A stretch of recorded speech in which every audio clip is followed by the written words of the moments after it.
హల్లెలూయా. పరిశుద్ధ గ్రంథంలో ఈరోజు భక్తుడైన యెహోషువ గురించి మరొక ప్రాముఖ్యమైనటువంటి మాటని ఈరోజు మనం ధ్యానం చేయబోతున్నాం. భక్తుడైన యెహోషువ దేవుని చేత గొప్ప చేయబడడానికి గల కారణం ఏంటి అని ఇంకా మనం చెప్పుకుంటూ వెళ్తే, యెహోషువ ప్రజలను నిలబెట్టే ప్రయత్నం చేసేవాడు. ప్రజలను నిలబెట్టేవాడు. ప్రజలను నిలబెట్టే ప్రయత్నం, అతని ప్రయత్నం అంతా కూడా దేవుని కొరకు ప్రజలను నిలవబెట్టాలనే ప్రయత్నమే. దేవుని కొరకు ప్రజలను ఖచ్చితంగా నిలబెట్టేయాలి నేను అనేటువంటి ఆలోచన కలిగినోడు. దేవుడికి స్తోత్రం. ఒక మాటలో చెప్పాలంటే యెహోషువ నిలబెట్టేవాడు, అలాగే నిలబెట్టడానికి ప్రయత్నాలు చేసేవాడు. ప్రియులరా, పరిశుద్ధ గ్రంథమైన బైబిల్ తెరిచి ఒకసారి గనక మనం చదివితే సంఖ్యాకాండ గ్రంథం ఎవరైనా చదవండి. సంఖ్యాకాండం 14వ అధ్యాయం 9వ వచనాన్ని చదవండి. చదివేసి మ్యూట్లో పెట్టేసుకోవాలి. చదవండి ఎవరైనా. మెట్టుకు మీరు యెహోవా మీద తిరుగుబడకుడి, ఆ దేశ ప్రజలకు భయపడకుడి. వారు మనకు ఆహారమొగదురు, వారి నీడ వారి మీద నుండి తొలగిపోయాను. యెహోవా మనకు తోడై ఉన్నాడు, వారికి భయపడకుడనిరి. ఆ సర్వ సమాజము వారిని రాళ్లతో కొట్టి సంపవలెననగా ప్రత్యక్షపు. చాలు. చదువుకున్నటువంటి వాక్య భాగంలో ఎంతో స్పష్టంగా మాట్లాడుతున్నాడు. భక్తుడైనటువంటి యెహోషువ మాట్లాడుతున్నటువంటి మాట, ఆ దేశ ప్రజలకు భయపడకుడి, వారు మనకు ఆహారమగుదురు, వారి నీడ వారి మీద నుండి తొలగిపోతుంది. ప్రజలను నిలబెట్టడానికి భక్తుడైన యెహోషువ వాడుతున్నటువంటి రెండు మాటలు, నీడ తొలగిపోతుంది అని చెప్పాడు, వాళ్ళే మనకు ఆహారం అవుతారని చెప్పాడు. నీడ తొలగిపోతుంది, వాళ్ళు మనకు ఆహారం అవుతారు. వాళ్ళు మనకు ఆహారం అయిపోతారో వాళ్ళ నీడ వాళ్ళ మీద నుండి తొలగిపోయింది. దేవుడికి స్తోత్రం. తొలగిపోతుంది అనలేదు, తొలగిపోయాను అన్నాడు. చూసారా ఎంత బలంగా మాట్లాడుతున్నాడో దేవునికి సంబంధించి. దేవుని వైపు నిలబడి ఎంత బలంగా మాట్లాడుతున్నాడో చూసారా. అక్కడ ప్రజలను నిలబెట్టే ప్రయత్నమే చేస్తున్నాడు. ప్రజలందరినీ కూడా కట్టే ప్రయత్నమే చేస్తున్నాడు. చాలా గట్టిగా కట్టాలనుకున్నాడు, చాలా గట్టిగా నిలబెట్టేయాలనుకున్నాడు. దేవుడు నిమిత్తం ఎవరైతే పని చేస్తారో, దేవుడి విషయమై ఎవరైతే కొందరిని నిలబెట్టే ప్రయత్నం చేస్తారో, ఎవరైతే దేవుడి విషయమై కొంతమందిని నిలబెట్టే విధంగా వాళ్ళ ఎదుట దేవుని క్రియలను కనపరుస్తారో, విశ్వాసంతో కొన్ని విషయాలు వాళ్ళకి చెప్పగలుగుతారో, నిలబెట్టే వాళ్ళు ఏం చేయాలి చెప్పండి? విశ్వాసపు పలుకులు పలకాలి. ఎలాంటి పలుకులు? విశ్వాసపు పలుకులు పలకాలి. దిగజారిపోయినట్టు ఏడుపు కొట్టు ముఖంతో మాట్లాడకూడదు. మనమే ఏడుపు కొట్టు ముఖంతో మాట్లాడితే ఇంకెవరు నిలబెట్టగలమా? ఏడుస్తూ శ్రోమంటూ అలాగ ఉండకూడదు. దేవుడికి స్తోత్రం.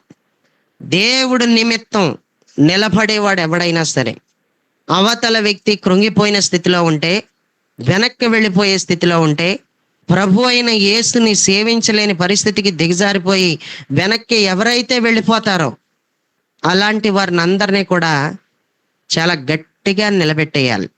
నిలబెట్టేసే ప్రయత్నాలన్నా చెయ్యాలి. నిలబెట్టే ప్రయత్నం చెయ్యాలి, ఖచ్చితంగా నిలబెట్టాలి. దేవుడికి స్తోత్రం. నిలబెట్టడానికి బలమైన పదాలు కూడా వాడాలి. నిలబెట్టడానికి బలమైనటువంటి విశ్వాసపు పలుకులు పలకాలి. భక్తుడైన యెహోషువ పలుకుతున్నటువంటి విశ్వాసపు పలుకులు ఎంత బాగున్నాయంటే, ఆ దేశ ప్రజలు మనకు ఆహారం అయిపోతారు. వాళ్ళే ఆహారం అయిపోతే ఇంకెవరుంటారో? ఇంకెవరు ఉండరు కదా. వాళ్ళ మనకు ఆహారం అయిపోతారంతే, ఇంక మీరు చూసుకోండి అని అన్నాడు. వాళ్ళ మనకు ఆహారం అయిపోతారో, వాళ్ళ నీడ వాళ్ళ మీద నుండి తొలగిపోయాను అన్నాడు. ఇంకా తొలగిపోలేదు కదా. మరి తొలగిపోయినంటాడేటి? ఇప్పుడు వాళ్ళ నీడ వాళ్ళ మీద నుండి తొలగిపోతే నిజంగానే వీళ్ళకి ఈ గొడవ రాదు కదా. ఇంకా తొలగిపోలేదు, ఇంకా అక్కడ ఉన్నారు వాళ్ళు. ఇక ఆ దేశంలో ఇంకా వాళ్ళని వెళ్ళగొట్టలేదు. అనాకీలు అనేటువంటి వీళ్ళందరూ కూడా ఉన్నారు అక్కడ.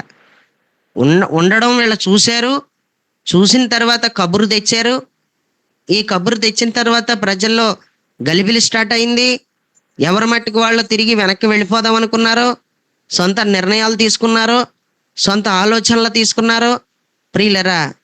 కానీ యెహోషువ, భక్తుడైన యెహోషువ మాట్లాడుతున్నటువంటి 2 బలమైన మాటలు వదలడం మనం చూస్తాం.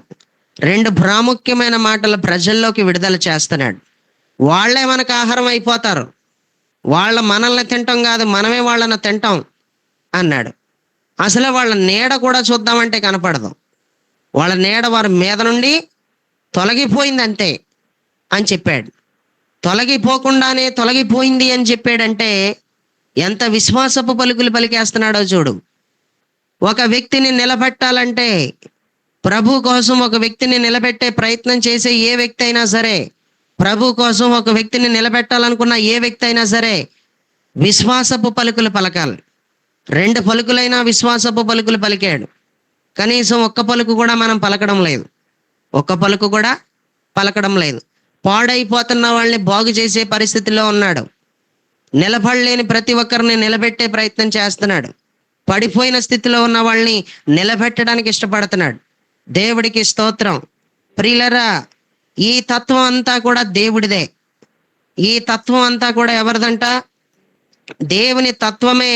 అసలు ఆ ప్రజల్ని నిలబెట్టాలనే తత్వం అది. దేవుడి తత్వం అంతా కూడా ప్రజల్ని నిలబెట్టాలి. దేవుడి కోరిక అంతా కూడా, దేవుడి ఆసక్తి అంతా కూడా, దేవుడి ఆశ అంతా కలిసి ప్రజల్ని నిలబెట్టాలి. ప్రజలు నా కోసం నిలబడాలి, ప్రజలు కట్టబడాలి, నేను ప్రజల్ని కట్టాలి అనేటువంటి ఆలోచనే దేవుడి ఆలోచన. ప్రియులరా, ఇదే ఆలోచన విధానం, ఇదే విధంగా ప్రజల్ని కట్టాలని, ఇదే విధంగా ప్రజల్ని నిలబెట్టాలని, ఇదే విధంగా ప్రజల్ని నిలబెట్టే ప్రయత్నం చేసే ఈ పరిస్థితిలో మనకి దేవుడు లాంటి ఆలోచనతో, దేవుడు లాంటి విధానంలో ఉండి బ్రతుకుతున్న వ్యక్తి భక్తుడైన యెహోషువ. దేవుడికి స్తోత్రం. ఈ భక్తుడైన యెహోషువ మాట్లాడుతున్న మాట, మీరు అసలు భయపడవద్దు. మీరేం చేయొద్దు? భయపడకుడి. మీరు భయపడకండి. మొదట భయాన్ని వదిలేయండి. ప్రియులరా, ఎప్పుడైనా ఒక వ్యక్తిని నిలబెట్టేటప్పుడు ఆ నిలబడలేని పరిస్థితుల్లో ఉన్న ఏ వ్యక్తి అయినా సరే ఎక్కువ శాతం దేనికో దానికి భయపడతానే ఉంటాడు. భయపడే ఏ వ్యక్తినైనా సరే భయపడకని నిలబెట్టగలవా? భయపడుతున్న ఏ వ్యక్తినైనా సరే భయపడకని కట్టగలవా? ధైర్యంతో కట్టగలవా? భయాన్ని వెళ్ళగొట్టి ధైర్యంతో నిలబెట్టగలిగేలాగా కట్టగలవా? యెహోషువ దేవుని చేత గొప్ప చేయబడ్డానికి గల కారణం ఏంటంటే, భయపడకండి అంటూ ధైర్యంతో కట్టే ప్రయత్నం చేస్తున్నాడు. అలా కట్టబడ్డారా కట్టబడలేదా అనేది తర్వాత విషయం. అతని నోటి మాట మాత్రం ధైర్యంగా ఉండండి, భయపడకండి అంటూ ధైర్యంతో కడుతున్నట్టు, ధైర్యంతో నిలబడండి అంటూ ధైర్యంతో నిలబెడుతున్నట్టు మనకి కనిపిస్తా ఉంది. దేవుడికి స్తోత్రం. ఈరోజు మనలో ప్రతి ఒక్కరికి కూడా భయపెట్టడం వచ్చు, ధైర్యం చెప్పడం రాదు.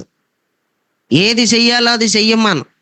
మనలో ప్రతి ఒక్కరికి పడగొట్టడం వచ్చు, నిలబెట్టడం రాదు. మనలో ప్రతి ఒక్కరికి కృంగదీయడం వచ్చు. కృంగిపోతున్నటువంటి ఒక వ్యక్తిని నిలబెట్టడం మన వల్ల కాదు. మనలో ప్రతి ఒక్కరం కూడా ఒక వ్యక్తిని చంపడం వచ్చు, ఒక వ్యక్తిని బ్రతికించడం మనకు రాదు. మనలో ప్రతి ఒక్క వ్యక్తి కూడా ఒక వ్యక్తి నష్టపోయేలాగా, ఒక వ్యక్తి నష్టంలోకి వెళ్ళిపోయేలాగా మనం ఏమైనా చేయొచ్చు. కానీ నష్టపోయిన దాన్ని తిరిగి ఒక వ్యక్తికి మనం తిరిగి తీసుకొచ్చి ఇవ్వలేం. దేవుడికి స్తోత్రం. దేవుడు తత్వం అంతా కూడా ఎవరైతే నష్టపోయారో నష్టపోయిన దానికి దేవుడైతే 2 అంతలు ఇస్తున్నాడు. ఇదంతా దేవుడి తత్వం. ఎవరైతే తమ ధైర్యాన్ని కోల్పోయారో ధైర్యాన్ని కోల్పోయిన ప్రతి ఒక్కరికి కూడా ఆయన ధైర్యాన్ని ఇస్తున్నాడు. భయంతో బ్రతుకుతున్న వాళ్ళ భయాన్ని దేవుడు వెళ్ళగొడతా ఉన్నాడు. ఎవరైతే కృంగిపోయిన స్థితిలో ఉన్నారో దేవుడు వాళ్ళని లేవనెత్తుతున్నాడు. ఎవరిలో అయితే నిశ్చయముగా ఎలాంటి బలహీనతతో బాధపడుతున్నారో వాళ్ళ బలహీనతను వెళ్ళగొట్టి దేవుడు వారికి బలాన్ని ఇస్తున్నాడు. ఎవరైతే చచ్చిపోయిన స్థితిలో ఉన్నారో వాళ్ళందరికీ పునరుద్ధాన బలమునిచ్చి, పునరుద్ధాన జీవమునిచ్చి దేవుడు వారిని నిలబెట్టేస్తున్నాడు. దేవుడికి స్తోత్రం. ఈ మాటలు వింటున్నటువంటి ప్రియులరా, యెహోషువ దేవుని చేత ఎందుకు గొప్ప చేయబడ్డాడో, అతను గొప్ప చేయబడిన తర్వాత ప్రజలు అతన్ని మోషేని గౌరవపరిచినట్లు యెహోషువని గౌరవపరచడానికి గల కారణం దేవుని చేత గొప్ప చేయబడ్డాడు. దేవుని చేత గొప్ప చేయబడ్డానికి గల కారణం ఇది కాదా? ప్రజల్ని దేవుని కొరకు నిలబెట్టాలనుకున్నాడు, ప్రజల్ని దేవుని కొరకు నిలబెట్టాలని ప్రయత్నం చేసేస్తున్నాడు. దేవుడికి స్తోత్రం. పరిశుద్ధ గ్రంథమైన బైబిల్లో మనందరం కూడా చూడగలిగితే యేసయ్య ఎక్కడా కూడా ఎవరిని పడగొట్టలేదు. యేసయ్య ఎక్కడా కూడా ఎవరిని పాడు చేయలేదు. యేసయ్య ఎక్కడా కూడా ఎవరిని కృంగదీయలేదు. యేసయ్య మునిగిపోతున్న వ్యక్తిని తేల చేస్తున్నాడు తప్ప, పాడైపోతున్న వ్యక్తిని బాగు చేస్తున్నాడు తప్ప, ధైర్యం కోల్పోయిన వ్యక్తికి ధైర్యాన్ని ఇచ్చాడు తప్ప, ఎక్కడా కూడా ఆయన ఏ మనుషుణ్ణి కూడా కృంగిపోయేలాగా చేయలేదు. దేవుడికి స్తోత్రం. ప్రియులరా, పరిశుద్ధ గ్రంథమైన బైబిల్ తెరిచి మనం చూడగలిగితే గనక చదవండి. మత్తయి సువార్త 14వ అధ్యాయం 28 నుంచి 31 వచనాలు ప్రభుదాస్ బ్రదర్ చదువుతాడు. అందరూ కూడా బైబిల్ తెరిచి చూడండి. మత్తయి సువార్త 14వ అధ్యాయం 28 నుంచి 31 వచనం చదువుతాడు. మత్తయి సువార్త 14వ అధ్యాయం 28 నుంచి 28వ వచనం నుంచి 31 వచనం. పేతురు, ప్రభువా, ఆ, నీవే అయితే నీళ్ల మీద నడిచి నీ యొద్దకు వచ్చుటకు నాకు సెలవిమ్మని ఆయనతో అనిను. ఉమ్, ఆయన రమ్మనగానే పేతురు దోణి దిగి యేసునొద్దకు వెళ్ళుటకు నీళ్ల మీద నడిచెను గాని గాలిని చూచి భయపడి మునిగిపోసాగి, ప్రభువా, నన్ను రక్షింపమని కేకలు వేసాను. ఉమ్. వెంటనే యేసు చెయ్యి చాపి అతన్ని పట్టుకొని, అల్ప విశ్వాసి, ఎందుకు సందేహపడితివని అతనితో చెప్పాను. చదువుకున్నటువంటి వాక్య భాగంలో ప్రియులరా, సముద్రం మీద నడుచుచూ వచ్చుచున్న యేసుని నీవే అయితే నాకు సెలవి, నేను కూడా నీళ్ల మీద నడిచొచ్చుటకు అన్నాడు. సరే రాయితే అన్నాడు. నీళ్ల మీద అడుగు పెట్టినప్పుడు, నీళ్లలో అడుగు పెడితే పాదం పెట్టినప్పుడు ఏమయ్యాలి? పాదం కిందకు పోవాలి కదా. నిలబడిపోయింది. నేల మీద నిలబడినట్టు అలా నిలబడిపోయింది అనమాట. నీళ్ల మీద నడిచేస్తున్నాడు. నీళ్ల మీద నడిచేసే శక్తి వచ్చేసింది పేతురు గారికి. దేవుడికి స్తోత్రం. ఆ టైంలో అంత వాటర్ అంటే చాలా మందికి భయం, కాలం అంటే చాలా మందికి భయం, సముద్రం అంటే చాలా మందికి భయం, అలలంటే చాలా మందికి భయం. అలాంటిది ఆ టైంలో దోణిల్లో నుంచి బయటకు అడుగు పెట్టడం అతని ధైర్యానికి మెచ్చుకోవాలి. దేవుడికి స్తోత్రం. అసలు అడుగు పెట్టాడు, కాలు కిందకి వెళ్ళట్లేదు. ఇదేంటి కాలు కిందకి వెళ్ళట్లేదు అనుకున్నాడు. రెండో కాలు కూడా కిందకెట్టాడు. రెండో కాలు కూడా నిలబడిపోతుంది. ఇదేంటి రెండో కాలు కూడా నిలబడిపోతుంది అనుకుని అలా దోణి మీద నుంచి అలా చేతులు ఆనుకుంటూ అలాగా పైకి స్లోగా పైకి లేచాడు. ఇదేంటి నిలబడిపోయాను అనుకున్నాడు. భలే నిలబడిపోయాను అని అనుకున్నాడు. భలే నిలబడిపోయాను అనుకున్నవాడు వెంటనే ఒక అడుగు తీసి అడుగేయటం మొదలెట్టాడు. భలేగా నడిచేస్తున్నాను అని అనుకున్నాడు. ఇంకో 2 అడుగులు వేసేస్తాను అనుకున్నాడు. తర్వాత 2 అడుగులు కాదు 4 అడుగులు వేసేసాడు. తర్వాత 15వ అడుగు వేసేసరికి మునిగిపోయాడు. ఏదో ఒక గాలి విసిరిగానే భయపడిపోయాడు. వెంటనే మునిగిపోయినట్టుగా మనకు కనపడతా ఉంది. మునిగిపోయిన వ్యక్తిని చూసి యేసయ్య సంబరపడిపోతలేదు. మునిగిపోయిన వ్యక్తిని చూసి యేసయ్య సంతోషించేయట్లేదు. భలేగా మునిగిపోతున్నావు, కుడితిలో పడ్డ ఎలకలకు భలేగా కొట్టుకుంటున్నావు, కొట్టుకో అలా కొట్టుకో అంటూ చెయ్య కాళ్ళు ఊపేస్తా ఉంటే అలా మనిషి అలా మునిగిపోసాగుతుంటే భలేగా మునిగిపోతున్నాడు, చూడు ఎలా కొట్టుకుంటున్నాడో అన్నట్టు యేసయ్య చూడలేదు. అసలు మునిగిపోతున్నటువంటి వ్యక్తిని ఏం చేశాడంటే ఆయన చెయ్యి పట్టుకుని లేవనెత్తడం మొదలు పెట్టాడు. దేవుడికి స్తోత్రం. యేసయ్య ఏం చేశాడు చెప్పండి? వెంటనే మునిగి చచ్చిపోతాడు కదా, మరి వెంటనే వెళ్ళకపోతే పని అవదు, చచ్చిపోతాడు. దేవుడికి స్తోత్రం. అంత ఈతగాడు జీవితంలోకి దేవుడు వెంటనే ప్రవేశించి చేయబట్టుకున్నాడంటే అది ఎంత భయంకరమైన సిచ్యువేషన్లో కింద కొట్టుకుంటున్నాడో చూడండి, నీటిలో మునిగిపోసాగాడో చూడండి. దేవుడికి స్తోత్రం. ఆ టైంలో ఈత మర్చిపోయాడా లేకపోతే ఏమైనా మర్చిపోయాడా? ప్రియులరా, కొన్నిసార్లు భయం అనేది వచ్చేసినప్పుడు కొన్ని మర్చిపోతుంటాం. భయం అనేది ఎవరినైతే ఏలిపడి చేస్తుందో ఆ భయం ఉన్నప్పుడు చేసే పని కూడా చేయలేం. చేసే పని చేయగలమా? భయం అనేది ఏలిపడి చేసేస్తే బుర్ర పని చేయదు కదా. భయంతో కాళ్ళకి చెప్పులు వేసుకుంటున్నామో లేదో కూడా తెలియదు, హాస్పిటల్కి పరిగెత్తేస్తూ ఉంటాం. దేవుడి స్తోత్రం. ఎవరికో బాగోలేదు అనగానే మనకు బాగా కావాల్సిన వాళ్ళకి కనీసం చెప్పులు తొడుక్కున్నామో లేదో చూసుకోకుండానే బండి ఎక్కేస్తుంటాం. తల దూకున్నామో లేదో చూసుకోకుండానే బండి ఎక్కేస్తుంటాం. బట్టలు ఎలాగున్నాయో లేదో చూసుకోకుండానే బండి ఎక్కేస్తుంటాం. నడు హాస్పిటల్కి నడు అని. భయంతో ఉన్నటువంటి ఏ వ్యక్తి అయినా సరే బుర్ర పనిచేయదు. భయంతో ఉన్న ఏ వ్యక్తి అయినా సరే చేయవలసినటువంటి కొన్ని పనులు సరిగ్గా చేయలేడు. దేవుడికి స్తోత్రం. ఇక్కడ మనం చూడగలిగితే పేతురు గారికి వచ్చేసినటువంటి ఆ భయాన్ని బట్టి మునిగిపోతుంటే యేసయ్య వెంటనే చెయ్యి చాపి అతన్ని పట్టేసుకున్నాడంట. చెయ్యి చాపి అతన్ని పట్టేసుకుని, అల్ప విశ్వాసి, ఎందుకు సందేహపడితివి? ఎందుకు డౌట్ వచ్చేసింది నీకు? మరలా ఇలాగే నిలబడి నడిచేస్తానా అన్న డౌట్ నీకు వచ్చేసింది లోపల. ఆ డౌట్ రానంత వరకు బాగానే నిలబడిపోయావు. ఆ డౌట్ రానంత వరకు బాగానే నడిచి వచ్చేసావు. కానీ డౌట్ వచ్చిన తర్వాతే నువ్వు తేడా గమనించుకున్నావో లేదో, ఆ డౌట్ వచ్చేసిన తర్వాతే, ఆ సందేహం వచ్చేసిన తర్వాతే ఇది నిజమేనా, ఇది ఇలాగే నడుస్తానా, ఇలాగే అవుతుందా అన్న సందేహం నీకు ఎప్పుడైతే వచ్చేసిందో అప్పుడే మునిగిపోయావు నువ్వు. దేవుడికి స్తోత్రం. ప్రియులరా, దేవునితో నడిచే ఏ వ్యక్తి అయినా సరే సైడ్ చూపులు చూసేటంటే మునిగిపోతాడు. ఏం చేస్తాడు? సైడ్ చూపులు అస్సలు చూడకూడదు. వెనక్కి తిరిగి చూస్తే ఏమైంది? ఉప్పు స్తంభం అయింది. సైడ్కి చూస్తే ఏమైంది? సైడ్కి చూస్తే ఏమైపోయాడు? మునిగిపోయాడు. దేవుడికి స్తోత్రం. ఏ సైడు చూడకూడదు, ఏసు వైపే చూడాలి. హల్లెలూయా. ఏసు వైపు చూసినోడు ఎప్పుడు ఎక్కడా కూడా మునిగిపోడో. హల్లెలూయా. వెంటనే యేసయ్య మునిగిపోతున్న వ్యక్తిని ధైర్యపరుస్తున్నాడు. మునిగిపోతున్న వ్యక్తిని తేల చేస్తున్నాడు. మునిగిపోయిన వ్యక్తిని ఆయన పైకి లేపేస్తున్నాడు. ఇదే తత్వం యెహోషువలో కూడా కనపడుతుంది. మునిగిపోతున్న వ్యక్తుల్ని నిలబెట్టేయాలి. మునిగిపోతున్న వ్యక్తుల్ని తేల చేసేయాలి. ఏదేమైనా వెనక్కి వెళ్ళిపోతున్న వ్యక్తుల్ని ముందుకు వెళ్ళే ప్రయత్నం చేయించాలి. ఖచ్చితంగా ముందుకు నడవాలి. ప్రజలందరూ కూడా వీళ్ళని ఏ విధము చేతనైనా వెనక్కి వెళ్ళనివ్వకూడదని తలక్రిందులుగా ఎన్నో రకాల ప్రయత్నాలు చేస్తానే ఉన్నాడు. యెహోషువ మనకి ఎంతగా కనిపిస్తున్నాడంటే నిలబెట్టేవాడుగా కనపడుతున్నాడు. ప్రజల్ని నిలబెట్టేస్తున్నాడు. ప్రజలు నిలబడే విధంగా వాళ్ళని బలపరిచే మాటలు మాట్లాడుతున్నాడు.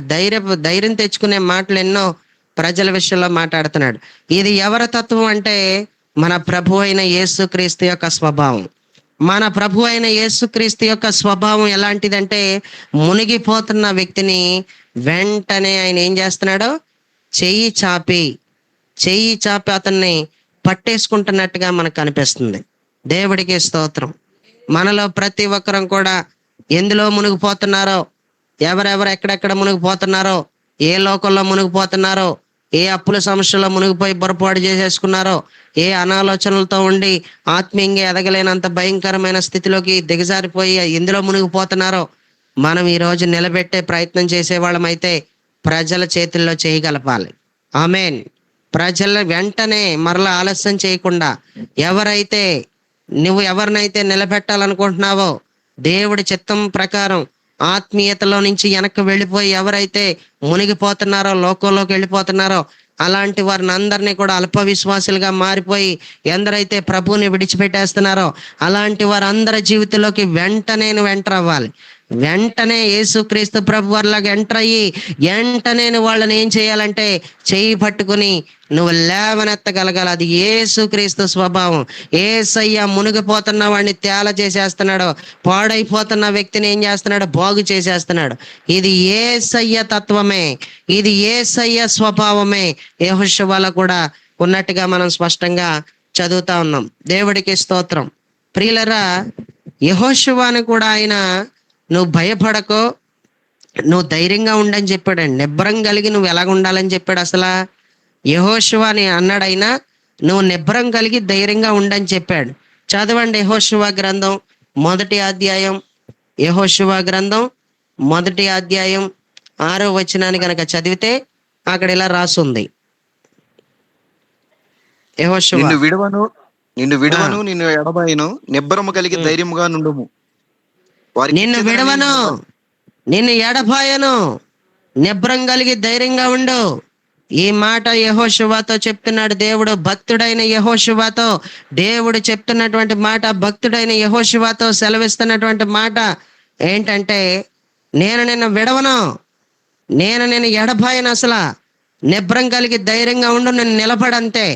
యెహోషువ నాయకత్వంలోకి వచ్చిన తర్వాత అతనిలో ఏ భయం ఉందో మరి, అతనిలో ఏ బెదిరుందో మరి, వీళ్ళని అందరినీ కూడా నేను ఇన్ని లక్షల మంది ప్రజల్ని ఎలా నడిపించగలను అనుకున్నాడో ఏమనుకున్నాడో మనకు తెలియదు. కానీ ఆ టైంలో మాత్రం యెహోషువతో, నాయకత్వంలోకి వచ్చిన యెహోషువతో దేవుడు మాట్లాడుతున్న మాట, నిన్ను నేను వదలను, నిన్ను నేను విడిచిపెట్టేస్తాను అనుకున్నావేమో, నువ్వేం భయపడొద్దు, నిన్ను విడవను, నేను ఎడబాయను, నిబ్బరం కలిగి నిబ్బరంగా ఉండు, నీ మనసు అటు ఇటు పోనివ్వకు, నిబ్బరంగా ఉండు, నిబ్బరము కలిగి ధైర్యంగా ఉండు, నువ్వు ధైర్యంగా ఉంటే చాలు అంటూ ఆయన ధైర్యం చెప్తున్నాడు. ధైర్యం లేని వాళ్ళకి ధైర్యం చెప్తున్నాడు.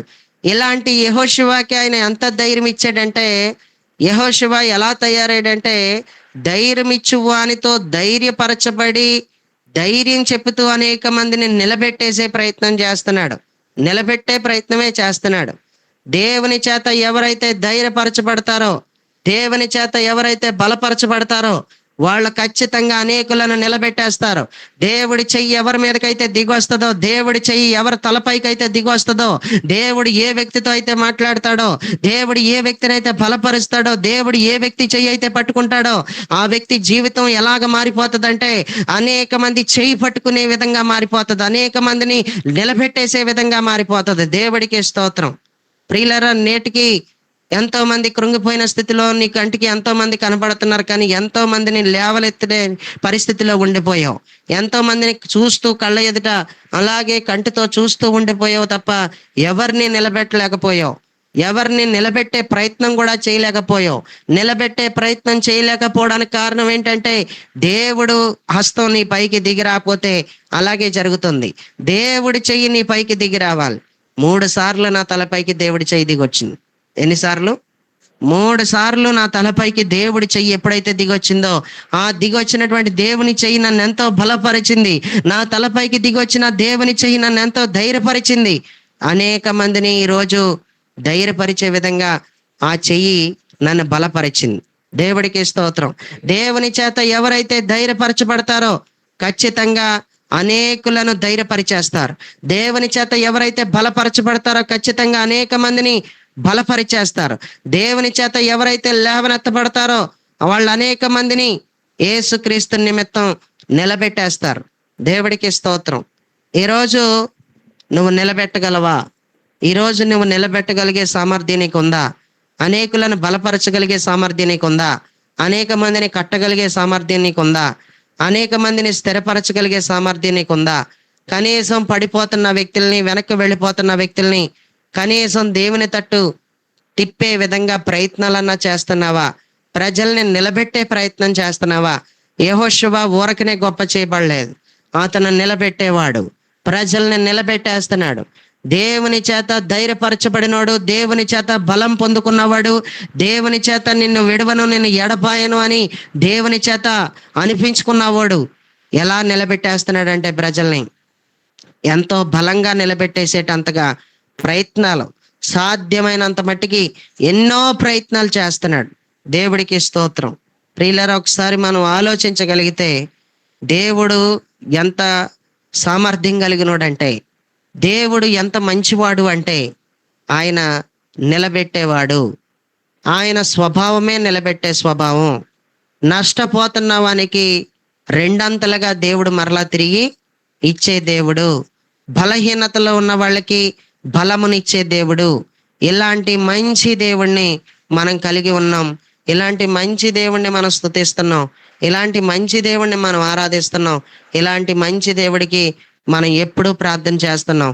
నీ ప్రార్థనలో ఎప్పుడు కూడా నీ చెయ్యి నా తలపైకి దిగిరాని, నీ చెయ్యి నా తలపైకి దిగిరాని, నీ చెయ్యి నా తలపైకి దిగిరాని అని నీ ప్రార్థనలో ఎక్కువగా దేవుని చెయ్యి గనక నీ తలపైకి దిగి వస్తే నువ్వు కూడా ఏం చేస్తావంటే ఖచ్చితంగా నిలబెట్టే ప్రయత్నం చేస్తావు. ఆటోమేటిక్గా నువ్వు మాట్లాడితే చాలు నిలబడిపోతారు. నువ్వు మాట్లాడితే చాలు అనేక మంది కట్టబడిపోతారు, ఆత్మీయులుగా మారిపోతారు, దేవుని స్వభావంలోకి వాళ్ళందరూ కూడా వచ్చేస్తారు. దేవుడికి స్తోత్రం. ఇంకా మనం పరిశుద్ధ గ్రంథంలో గనక చదివితే దేవుడు ప్రియులరా ఎవరిని ధైర్యపరిచాడో చూడండి. యహజీయేలు మీదకి, యహజీయేలు అనేటువంటి ఒక వ్యక్తి మీదకి దేవుడు ఆత్మ వచ్చినప్పుడు దేవుడు యహజీయేలు మీదకి వచ్చి స్పష్టంగా ప్రజలందరితో కూడా మాట్లాడుతున్నాడు. యెహోషాపాతుతో మాట్లాడుతున్నాడు. నేను మాట్లాడేది ఎవరి కోసం? యెహోషువ కోసం. ఇప్పుడు మాట్లాడింది ఎవరితో మాట్లాడుతున్నాడు? ప్రజలతోనూ యెహోషాపాతుతోనూ. దేవుడు యహాజీయేలు మీదకి వచ్చి, దేవుడు ఆత్మ యహాజీయేలు మీదకి వచ్చినప్పుడు యహాజీయేలు ద్వారా దేవుడు ఏం చెప్తున్నాడో చదవండి. 2వ దినవృత్తాంతాల పుస్తకం 20వ అధ్యాయం 15వ వచనాన్ని గనక చదివితే అక్కడ ఈ విధంగా రాసుంది. 2వ దినవృత్తాంతాలు 20వ అధ్యాయం 15వ వచనాన్ని ఎవరైనా చదువుతారా? యోధావార్లారా, యెరూషలేము కాపురస్తులారా, ఆ, యెహోషాపాతు రాజు మీరందరూ ఆలకించుడి. యెహోవా సెలవిచ్చినది ఏమనగా, ఈ గొప్ప సైన్యమునకు మీరు భయపడకుడి, జడియకుడి. ఈ యుద్ధము మీరు కాదు, దేవుడే జరిగించును. చదువుకున్నటువంటి వాక్య భాగంలో చూసారా? యహజీయేలు అనేటువంటి వ్యక్తి మీదకి, సమాజంలో ఉన్నటువంటి యహజీయేలు మీదకి మరి దేవుని యొక్క ఆత్మ వచ్చినప్పుడు యహజీయేలు చెప్తున్న మాట, యోధావారులారా, యెరూషలేం కాపురస్తులారా, యెహోషాపాతు రాజా మీరేనండి జాగ్రత్తగా, ఈ గొప్ప సైన్యానికి మీరు భయపడకండి. చూసారా, దేవుడు భయపెడుతున్నాడా? భయాన్ని తీసేస్తున్నాడా? దేవుడు నిలబెడుతున్నాడా? దేవుడు పడగొడుతున్నాడా? ఇక్కడ మనకి ఎంతో స్పష్టంగా కనపడుతుంది. కృంగిపోయిన స్థితిలో భయంతో ఉండిపోయిన వ్యక్తుల్ని లేవనెత్తే ప్రయత్నం చేస్తున్నాడు దేవుడు. లేవనెత్తుతున్నాడు. దేవుడు చేసే పనిదే. ఈ గొప్ప సైన్యమునకు మీరు భయపడకండి, ఈ యుద్ధం మీరు కాదు, దేవుడే జరిగిస్తాడు ఈ యుద్ధం అని చెప్తున్నాడు. దేవుడు ఎప్పుడు కూడా ఇలాగే పని చేస్తాడు. దేవుడు వర్క్ అంతా ఇదే. పాడైపోయిన దానిని దేవుడు ఎప్పుడు కూడా బాగు చేస్తున్నాడు తప్ప, బాగున్న దానిని దేవుడు ఎప్పుడు పాడు చేయట్లేదు. పాడైపోయిన మనుషుణ్ణి దేవుడు ఏం చేస్తున్నాడంటే ఆయన బాగు చేస్తున్నాడు తప్ప, బాగున్న ఏ వ్యక్తిని కూడా దేవుడు పాడు చేయడు. కొంతమంది అంటారు ఆ దేవుడే పాడు చేశాడు, ఆ దేవుడే పాడు చేశాడు అంటారు. దేవుడు మాట వినకపోతే దేవుడు ఏమైనా చేయగలడు, అందులో ఇంకా సందేహం ఏమీ లేదు. కానీ దేవుడి యొక్క టార్గెట్ అంతా, దేవుడి యొక్క ఉద్దేశం అంతా కూడా పాడైపోయిన వ్యక్తుల్ని బాగు చేయడమే, పడిపోయిన వ్యక్తులందరినీ కూడా నిలబెట్టడమే. హల్లెలూయా. నేను ఒక పాట కూడా రాసుకున్నాను. పడిపోయిన సమయములో లేవనెత్తావు, దిగులు పడ్డ దినములో బలపరచినవయ్యా. పడిపోయిన సమయములో లేవనెత్తావు, దిగులు పడ్డ దినములో బలపరచినవయ్యా. ఆనందముతో నింపేశావు, ఆశ్చర్యముగా దీవించావు. ఆనందముతో నింపేశావు, ఆశ్చర్యముగా దీవించావు.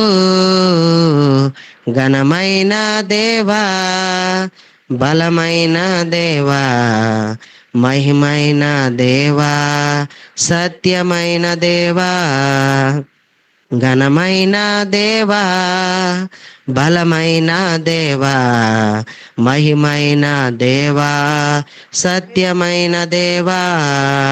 యేసుదేవా నీకే వందనం, యేసు ప్రభువా నీకే వందనం, యేసుదేవా నీకే వందనం, యేసు ప్రభువా నీకే వందనం. ఘనమైన దేవా, బలమైన దేవా, మహిమైన దేవా, సత్యమైన దేవా. దేవుడు పడిపోతున్న ప్రతి ఒక్క వ్యక్తిని లేవనెత్తేస్తున్నాడు. పనికి రాని దానిని ఆయన పనికొచ్చేదానిగా ఆయన మార్చేసే దేవుడు. దేవుడికి స్తోత్రం. దేవుడి స్వభావం అంతా కూడా బాగు చేసే స్వభావమే. దేవుడి స్వభావం ఎప్పుడైనా సరే నష్టపోయిన వాళ్ళకి రెండంతలుగా తిరిగి మరలా దేవుడు ఇచ్చే దేవుడే. దేవుడి స్వభావమే ఇచ్చే స్వభావం. దేవుడికి స్తోత్రం. దేవుడు తత్వం అంతా కూడా మునిగిపోయిన ప్రతి ఒక్క వ్యక్తిని తేలజేసే స్వభావం ఆయన స్వభావం. దేవుడికి స్తోత్రం. పరిశుద్ధ గ్రంథంలో మనం చూడగలిగితే ప్రియులరా, అపోస్తుల కార్యాల గ్రంథం 27వ అధ్యాయం 22 నుంచి 22, 23 వచనాలు చదివితే మనకు అక్కడ ఒక మాట కనబడతా ఉంది. అపోస్తుల కార్యాలు 27వ అధ్యాయం 22, 23 వచనాలు. ఇప్పుడైనను ఆ, ధైర్యం తెచ్చుకుని మిమ్మల్ని మీరు వేడుకొనుచున్నారు. ఒంటిగా గాని మీరు ఎవరి ప్రాణము హాని కలగదు. అమ్మా, ఒంటిగానుందా నేను వాడకగానుందా అనుందా? వాడకగాను ఆ, ఓకే వాడకనుందా సారీ ఒంటిగానుందా? వాడకగాను నేను చదువుతానమ్మా, మీట్లో పెట్టేసుకోండి. అపోస్తుల కార్యాలు 27వ అధ్యాయం 22, 23 వచనాలు. ఇప్పుడైనను ధైర్యం తెచ్చుకొనుడని మిమ్మల్ని వేడుకొనిచున్నాను. వాడకే గాని మీలో ఎవని ప్రాణముకైనను హాని కలగదు. నేను ఎవని వాడినో ఎవరిని సేవించున్నానో దేవుని దూత గడిచిన రాత్రి నా యొద్ద నిలిచి, పౌలా భయపడకో అని చెప్పింది. భయపెట్టడానికి వచ్చిందా దేవుడి దూత? భయపడకు అని ధైర్యం చెప్పడానికి వచ్చిందా? దేవుడి తత్వం నిలబెట్టే తత్వం. దేవుడి తత్వం అంతా కూడా భయాన్ని వెళ్ళగొట్టి ధైర్యంతో నింపే తత్వం. దేవుడికి స్తోత్రం. నిలబెట్టేస్తున్నాడు దేవుడు. దేవుడి తత్వం అంతా కూడా నిలబెట్టే తత్వమే. నేను పడగొట్టేసే వాళ్ళు నీ పక్కనే ఉంటారు. నీ ప్రార్థనా జీవితాన్ని కూల్చేవాళ్ళు నీ పక్కనే ఉంటారు. నీకు వెన్నుపోటు పొడిచే వాళ్ళు నీ పక్కనే ఉంటారు. ఎక్కడో లేరమ్మా, నీ పక్కనే ఉన్నారు. ఆత్మీయ జీవితంలో చల్లారిపోవడానికి కారకులు ఎవరో కాదు, ఆత్మీయులే. ఒకప్పుడాల్లో గొప్ప ఆత్మీయులే, ఇప్పుడు కాదు. పడగొట్టే స్థితిలో ఉన్న వాళ్ళు ఆత్మీయులు కాదు, ఇంకా శరీరానుసారులు. ఒకప్పుడు ఆత్మీయులే, ఇప్పుడు కాదు. పడగొట్టే వాళ్ళు ఎక్కడో లేరు, నీ పక్కనే ఉన్నారు. ఒక పాట పాడితే చూడలేరు, పడగొట్టేస్తారు. నేను ఏ విధంగానైనా సరే అణిచేస్తారు. నువ్వు ఇది నడిపిస్తుంటే చాలు నేను అణిచేస్తారు. నేను ఏ విధంగానైనా కూలగొట్టేస్తారు. నేను పడగొట్టేస్తాకే చూస్తారు. నేను తొక్కేసి వెళ్ళిపోతాకే చూస్తారు. దేవుడికి స్తోత్రం. నేటికి కూడా ఇలాగే జరుగుతుంది. నేటికి కూడా కష్టపడి ప్రార్థనాపూర్వకంగా సిద్ధపడి పరిశుద్ధాత్మ అభిషేకంతో నింపబడి ఎవరో ఏది చేయట్లేదు. ఎలా చేస్తున్నారంటే ఒకరిని పాడు చేసేసి ఒకరిని తొక్కేసి చాలా పైకి వెళ్ళిపోతానికి చూస్తున్నారు. దేవుడికి స్తోత్రం. ఈరోజు ఎంతో మందిని మనం చూస్తున్నాం. ఒకళ్ళు డెవలప్ అవ్వాలంటే ఆ యొక్క డెవలప్ అవుతున్న వ్యక్తి మీద ముందు బురద చల్లేసేయాలి. బురద చల్లేసి ఆ ప్రాముఖ్యంగా ఆ వ్యక్తిని అణిచేసే విధంగా ఆ మనిషిని తొక్కేసి వెళ్ళిపోవాలి. ఏ వ్యక్తి అయినా తొక్కేసి వెళ్ళిపోతానన్న ఆలోచనతో ఉంటున్నాడు. కానీ దేవుడు మాత్రం తొక్కబడుతున్న వ్యక్తిని లేపేస్తున్నాడు. దేవుడికి స్తోత్రం. భయపడిపోతున్న వ్యక్తికి ఆయన ధైర్యం ఇచ్చేస్తున్నాడు. ప్రియులరా, కైసరు ఎదుట నిలబడాలని చెప్పినటువంటి పౌలుతో పాటు అనేక మంది ఖైదీలు ఉన్నారు. శతాధిపతి కూడా ఉన్నాడు. ఆ ఓడలో ఎన్నో ప్రమాదాలు జరుగుతున్నాయి. ఓడ ముందుకెళ్లే ప్రయత్నాలు ఏం జరగట్లేదు. ఎన్నో రకాలైన ఇబ్బందులు, నక్షత్రాలు లేవు, సూర్యుడు లేడు, చంద్రుడు లేడు, ఏమీ లేవు. అలాంటి పరిస్థితుల్లో ఓడలో ప్రయాణంలో ఎన్నో ఆపదలు చేసిన పరిస్థితుల్లో అందరూ కూడా ఇంకా ప్రాణం మీద ఆశను కోల్పోయిన పరిస్థితుల్లో ఆ ఓడలో నిశ్చయంగా పౌలు ఏం మాట్లాడుతున్నాడో చూడండి. ఇప్పుడైనా మీరు ధైర్యం తెచ్చుకోండి, ఏ హాని మీకు జరగదు. ఓడకి కానీ ఓడలో ఉన్న వాళ్ళకి కానీ ఎవరికి ఏ హాని జరగదు. గడిచిన రాత్రి దేవుని దూత నా దగ్గరకు వచ్చి నిలబడి, పౌలా భయపడకో అని నాతో చెప్పింది. పౌలా అని పిలిచిందంట. పౌలా నువ్వు భయపడకో అని గడిచిన రాత్రి దూతొచ్చే నాతో మాట్లాడింది అన్నాడు. ఓడలో గడిచిన రాత్రి అంటే ఓడలోనే ఉన్నాడు కదా. 14 రోజులు ఓడ ప్రయాణం. ఎన్ని రోజులు? 14 రోజులు ఓడ ప్రయాణం. 3వ రోజునో 4వ రోజునో ఓడలో ఉన్నాయన్నీ బయట పడేశారు. మరి ఎన్నో రోజులు మాట్లాడింది? 14 రోజుల్లో ఎన్నో రోజులు మాట్లాడిందో చూడండి. ఇంకా చిట్ట చివరిలో ఇంకా అయిపోతుంది పరిస్థితి అనుకున్నప్పుడు దేవుడు దూత వచ్చి మాట్లాడింది. నేను బాగా ఆలోచించాను. ఓడలో అందరితో కలిసి పడుకుంటాడు కదా, ఇక సపరేట్గా రూమ్లు ఏమి ఉండవు కదా, మనిషికో రూమ్ అంటూ ఉండదు కదా. మరి ఎంతమంది ఖైదీలు ఎక్కారో వాడెక్కారు, అంతమందికి ఆయన రూములు రావు కదా. మరి అందరితో కలిసి ఉన్నప్పుడు దేవుడి దూత ఎప్పుడు వచ్చి మాట్లాడింది అనేది కొంచెం ఆలోచించాను. ఏదేమైనా ఎలాగైనా మాట్లాడగలడు దేవుడు. దేవుడికి స్తోత్రం. అందరూ నిద్రలోకి వెళ్ళిపోయారేమో, పడుకున్నారో లేదో కూడా డౌటే. దేవుడికి స్తోత్రం. ప్రాణం పోతుందంటే ఎవడన్నా పడుకుంటాడా? నిద్ర ఆడుతా ఎవడికన్నా? నిద్ర అట్టదో. దేవుడికి స్తోత్రం. ఇలా అలలతో అలా ఇలా వాడ కొట్టబడింది అనుకోండి, బోర్లా పడిపోయేలాగా ఉంది, బోల్తా పడిపోయేలాగా ఉంది అనుకోరా. వాడ ఎవడికి నిద్ర ఉండదు. దేవుడికి స్తోత్రం. మునుపు ముందు ఎక్కినోళ్ళ వాడెప్పుడైనా అలలకు అలాగేలా కొట్టుకుని వెళ్తుంటే భయం వేసేసింది, అందరూ ప్రాణాలు చేత్తో పట్టుకున్నారు. ప్రియులరా, ఏదేమైనా పౌలతో దేవుడు దూత వచ్చి మాట్లాడింది. ఏమని మాట్లాడిందంటే, పౌలా భయపడకు. అందరూ భయపడిపోతుంటే దేవుడు దూత నిశ్చయంగా ఆ భయపడిపోతున్న వాళ్ళలో ఎంతో కొంత భయం పౌలుకి కూడా ఉండే ఉంటది. అప్పుడు దేవుడి దూత వచ్చి పౌలా భయపడకని చెప్పిందంటే పౌల్లో కూడా ఏముంది? భయం అనేది ఉంది. అంత భయం వచ్చేసింది. ఎందుకంటే చెప్పుకుంటాకంతా బాగానే ఉంటది, ఆ సిచ్యువేషన్లోకి వెళ్ళినప్పుడు, ఆ పరిస్థితిలోకి వెళ్ళినప్పుడు ఎంతో భయం అనేది వచ్చేస్తా ఉంటది. దేవుడికి స్తోత్రం. ఏదేమైనా ప్రియులారా, నేను ఒకటే చెప్తున్నాను, దేవుడు నిలబెట్టేవాడంతే. భయపడిపోతున్న ప్రతి ఒక్క వ్యక్తికి ధైర్యం చెప్పేవాడంతే. కృంగిపోయిన ప్రతి ఒక్క వ్యక్తిని కృంగిదలలోంచి లేవనెత్తేవాడు ఆయన. లూకాసు వార్త 1:30 చదివితే గనక, దూత మరియా భయపడకము, దేవుని వలన నువ్వు కృప పొందితివి అని చెప్పాడు. దేవుని దూత దిగొచ్చి, మరియా భయపడకు. భయపడిపోతున్న సిచ్యువేషన్లో దేవుడి దూత దిగొచ్చి భయపడకని చెప్తుంది. భయపడిపోతున్న పరిస్థితుల్లో, దిగజారిపోతున్న పరిస్థితుల్లో, ఏమవుతుందో పరిస్థితి అనుకుంటున్నా ఉక్కిరి బిక్కిరి అవుతున్న పరిస్థితుల్లో దేవుడు దూత దిగొచ్చి మరియా భయపడకు అని చెప్పింది తప్ప భయపెట్టడానికి ఎక్కడా రాలేదు. భయపెట్టడానికి దేవుడి దూత దిగి రాలేదు.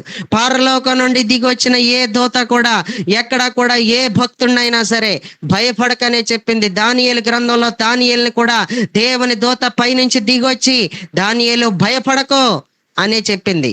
కృంగిపోయిన స్థితిలో ఉన్నటువంటి వ్యక్తిని, బలహీనమైపోతున్న వ్యక్తికి మరింత బలహీనత తెచ్చిపెట్టలేదు, కానీ బలహీనతకి బదులుగా బలమునిచ్చే మాటలు మాట్లాడి బలపరిచి దూతలు వెళ్ళిపోయినట్టుగా మనకి కనిపిస్తా ఉంది. దేవుడు ఇప్పుడు నిలబెట్టేవాడని మనకు అర్థమవుతుంది.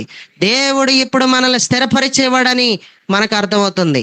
దేవుడు మునిగిపోతున్న వ్యక్తిని వెంటనే చేయి పట్టుకుని తేల చేసేవాడని మనకి ఇక్కడ ఎంతగానో స్పష్టంగా అర్థమవుతుంది. పాడైపోతున్న ప్రతి దానిని బాగు చేస్తున్నాడు తప్ప ఆయన ఏ మాత్రం కూడా పాడు చేయట్లేదు. దేవుడికి స్తోత్రం. ప్రియులరా, దేవుడు భూమిని ఎంతో చక్కగా చేశాడు. దేవుడు భూమిని ఎలా చేశాడంటే బల్ల పరుపుగా చేశాడు.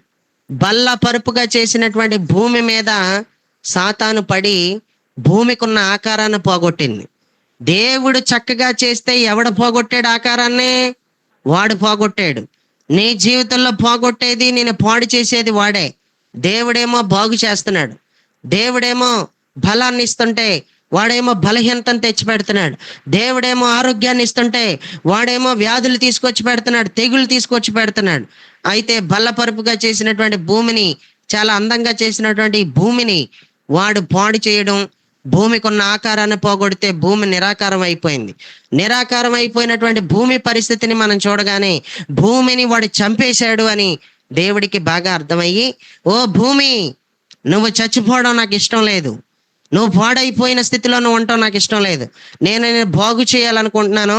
ఓ భూమి, నువ్వు చచ్చిపోయావు కాబట్టి నేను నెలగైనా నేను బ్రతికించాలనుకుంటున్నాను అనుకుని ఈసారి భూమిని ఆయన మనం చూడగలిగితే భూమికి ఆయన పునరుద్ధాన శక్తిని ఇచ్చినట్టుగా మనం అందరం కూడా చూడగలం.